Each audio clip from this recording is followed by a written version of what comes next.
When we remember a time, we remember moments. A kaleidoscope of the sights, the sounds, the emotions that remind us of the way we were.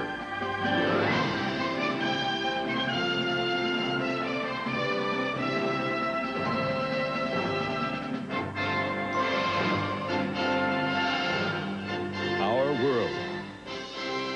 It's about time. Here are Linda Ellerby and Ray Gandolf. For the next hour, think of your television set as a time machine. Tonight, we're skipping back over a couple of wars to a season between World War II and Korea. That was pretty good. And as one of the hit songs put it, maybe you'll be there. Welcome to our world. It's the autumn of 1948. It will be filled with secrets and surprises. Under secrets, look for songs, sex, and the Soviet Union. Under surprises, look for television, Truman, and the Soviet Union.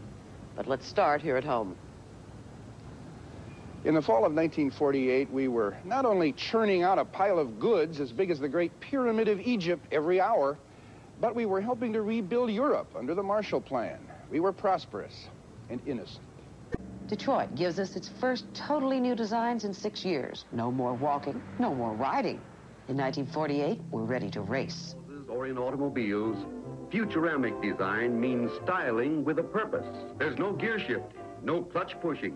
Just step on the gas and go. The only direction is up.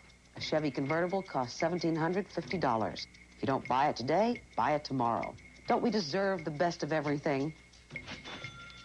Retail sales are higher than they've been since 1929. The war is over, the sale is on. The more modern, the better.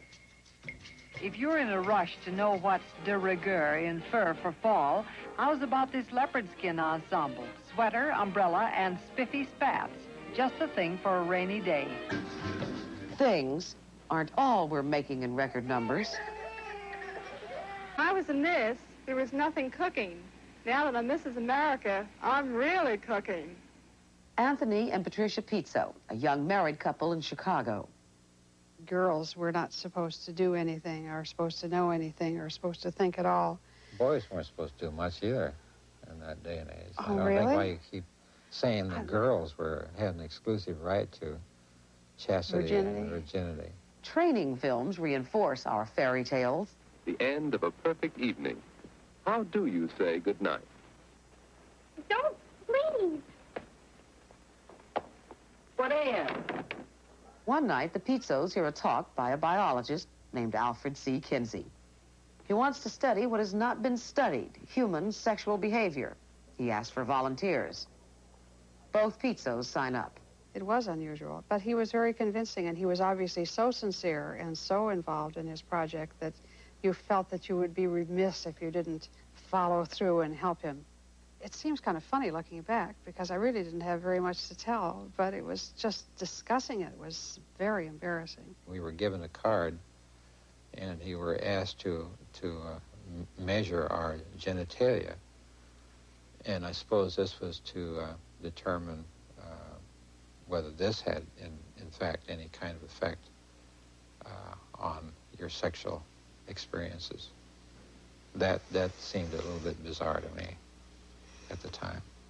Bizarre or not, Kinsey and his colleagues ultimately get 12,000 Americans to talk, finally, about sex. John Dussault, managing editor at the company that publishes the Kinsey Report.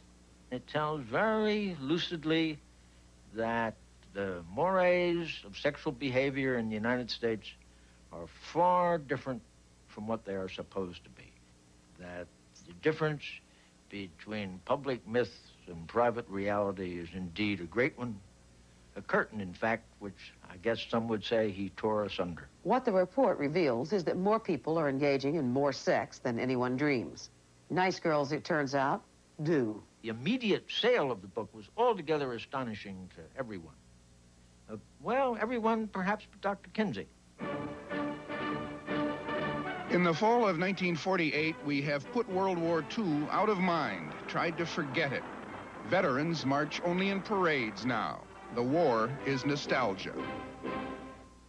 Then a young veteran named Norman Mailer writes a novel called The Naked and the Dead. Its message isn't new. Sherman said it first, war is hell. But Mailer says it better, in words as blunt and effective as a rifle butt to the jaw. Actor Martin Sheen. Hennessy squatted in his hole and watched the jungle. His mouth was dry and he kept wetting his lips. Every time there seemed to be a movement in the bushes, his heart constricted. The beach was very quiet. A minute went by and he began to get bored. He could hear a truck grinding its gears down the beach, and when he took a chance and turned around, he could see another wave of landing craft coming in about a mile from shore. Reinforcements for us, he told himself, and realized it was absurd.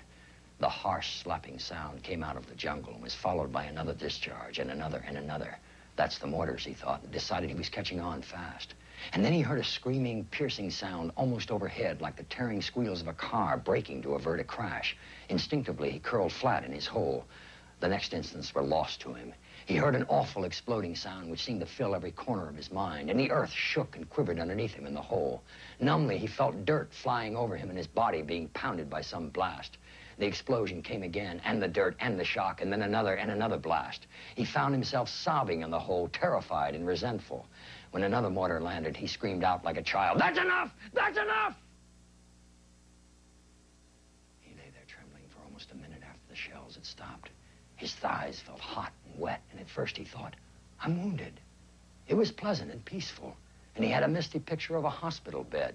He moved his hand back and realized, with both revulsion and mirth, that he had emptied his bowels.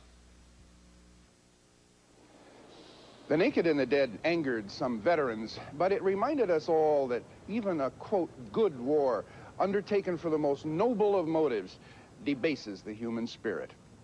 In our own homes that season, we could have our spirits debased or elevated or bored by a little square box. Come back to the fall of '48 and the dawn of television. Our World continues in a moment.